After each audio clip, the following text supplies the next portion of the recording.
We often think that to solve big problems, we need big solutions. But what if the answer was almost invisibly small? Today, we're diving into some really fascinating research from Sastra Deemed University, with support from India's Department of Science and Technology, that does exactly that. And it's all about this, a brand new sensor made from nanopebbles. Its job? To detect uric acid. This is a story about a tiny, tiny piece of technology that could tackle a surprisingly big health issue. It really all boils down to a pretty amazing question. What can a crystal so small you can't even see it actually tell us about what's going on inside our own bodies? Well, as you're about to see, the answer is a whole lot. So first, let's talk about the challenge itself. Uric acid. Now, you might have heard of it, but it's not all bad. In fact, it's a vital part of our metabolism. The problem is, you can definitely have too much of a good thing. And you can see that right here. On one hand, at healthy levels, uric acid is actually a hero. It helps protect our nervous system, it's an antioxidant, pretty good stuff. But on the other hand, when those levels creep up too high, it becomes a real villain, leading to nasty conditions like gout, kidney problems, and even heart disease. It's all about that delicate balance. Okay, so keeping an eye on those levels is important. But here's the catch with how we do it now. The current methods are, well, they're a hassle. They demand highly skilled lab techs, use big, expensive machines, and the whole process just takes way too long. It's not something you can just do quickly or easily, especially if you're not near a major lab. And this is where the genius of this new research really shines. The scientists engineered a completely different kind of sensor, and their solution is powerful, elegant, and shaped like a tiny pebble. The secret sauce here is that it's a non-enzymatic sensor. See, a lot of traditional sensors rely on enzymes. The problem is, enzymes can be pretty delicate and they break down over time. This new sensor ditches them completely and instead uses a tough, stable material, in this case, a metal oxide. This makes the whole thing way more reliable and consistent. And here it is. This is the star of the show. You're looking at copper oxide nanopebbles. This incredible image shows you their unique structure. Each one of these little guys is basically the engine that makes this new sensor work. Just amazing. So, how in the world do you make something so advanced? Well, you're probably going to be surprised by how simple the process actually is. It's almost like following a recipe in a chemistry cookbook. The method is called wet chemical synthesis, and you can really think of it in 3 simple steps. First, you mix a couple of ingredients in water. Then you add another chemical that makes a black solid, the copper oxide, suddenly appear in the liquid. And finally, you just wash that solid, dry it out, and voila! You've got your pure nanopebbles.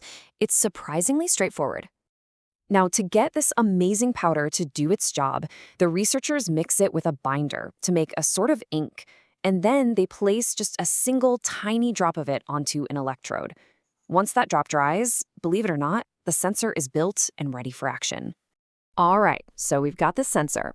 But now for the million-dollar question. Does it actually work? This is where we put it to the test and see how it performs under pressure. And spoiler alert, the results are pretty exciting.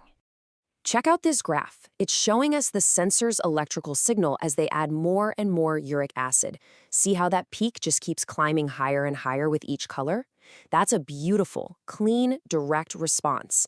It tells us that the more uric acid there is, the stronger the signal gets. That is exactly what you want in a sensor. But just how good is it? Well, the sensor could detect uric acid concentrations as low as 28.2 nanomolars.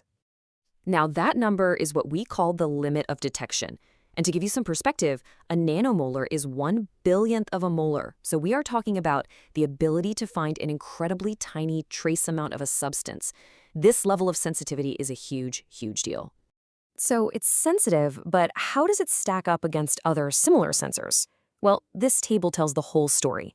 If you look at the last row, that's our nanopebble sensor, you can see it works accurately over a much wider range of concentrations. And then look at that last column, the limit of detection. It's not just a little better. It's orders of magnitude more sensitive. This isn't just an improvement, it's a total game changer. Okay, fantastic results in the lab. But what does this actually mean for real people in the real world? This is where we get a glimpse of the technology's incredible promise. To see how it would handle a real biological sample, the team tested it in synthetic urine. They added a specific amount of uric acid and then measured what the sensor picked up. Now look at that recovery column on the right. It's consistently hitting right around 100%. That means the sensor found almost exactly what was put in, proving it's incredibly accurate, even in a messy, complex environment. And it's not just accurate, it's also tough, it's repeatable, so you get the same answer over and over again. It's reproducible, which means if you build another sensor the same way, it'll give you the same reliable results. And it's stable. It was still working at 95% capacity after 2 weeks. For any real-world diagnostic tool, that's the holy trinity. And you don't have to take my word for it. The researchers' own conclusion says it all. This isn't just some interesting experiment. It is a very promising candidate for actual, real-world medical use. And that really brings us to the big picture question. Think about it. Could this kind of powerful yet simple nanotechnology finally make monitoring a crucial health marker as easy and accessible as a home glucose test? The potential is absolutely enormous. And finally, we just want to once again acknowledge the brilliant minds and institutions that made this work happen. It's a fantastic example of what's possible when we push the boundaries of science and technology. Thanks so much for joining me.